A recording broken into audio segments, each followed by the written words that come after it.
Kanaramat ka kasano to. No?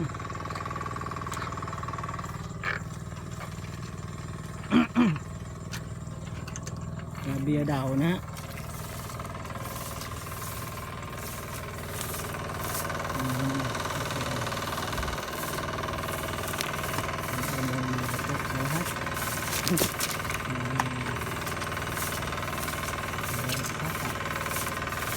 Yung buhay magsasaka. Update ito sa palay namin. Ito ay nasa 70 days na. 67 days. Tapos lalabas na yung ano. Hindi na, pero yung iba meron na. Kita nyo meron na. Palabas na yung iba. Ngayon yung spray para sa pampalabas ng pampatinggas, tinggas, pampabulas ng bunga.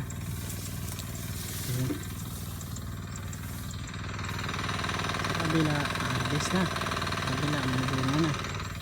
Ito may bunga na rin. Ano to ng 2 linggo. Palay ko parehas lang tong ano nila. Ito yung katabi niya, parehas lang sila ng variety. So yun,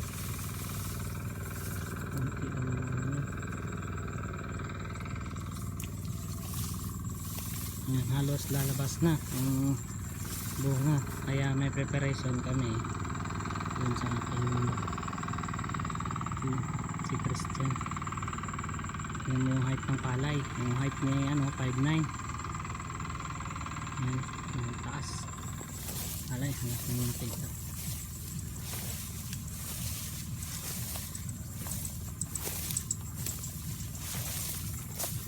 Nung 1 linggo nakalipas, ito tinamaan ng ano, ng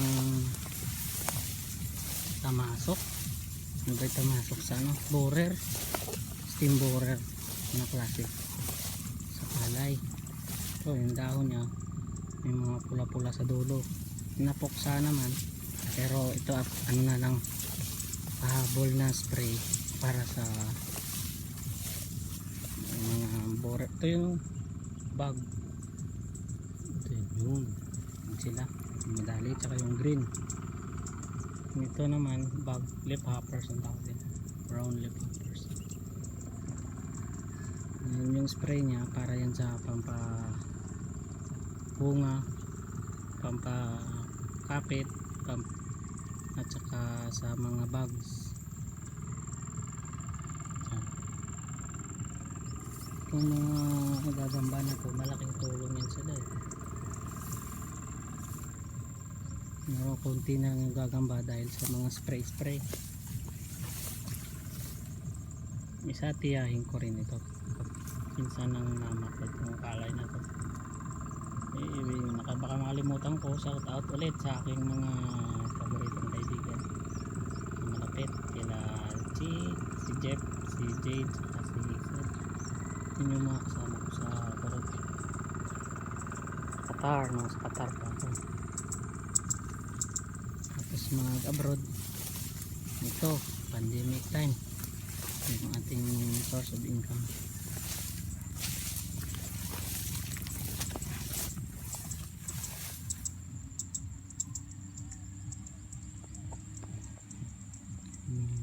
Alay, halos marbis na yun sa kabila. Maraming bunay. Itong, yan yung bundok na malapit sa town, 5 kilometers. Ito kasi yung maring araw.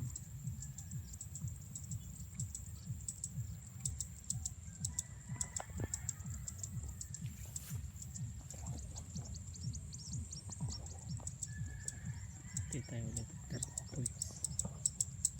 God bless everyone. Para sa aking anak na liit, baby mali, sa aking mahal na asawa.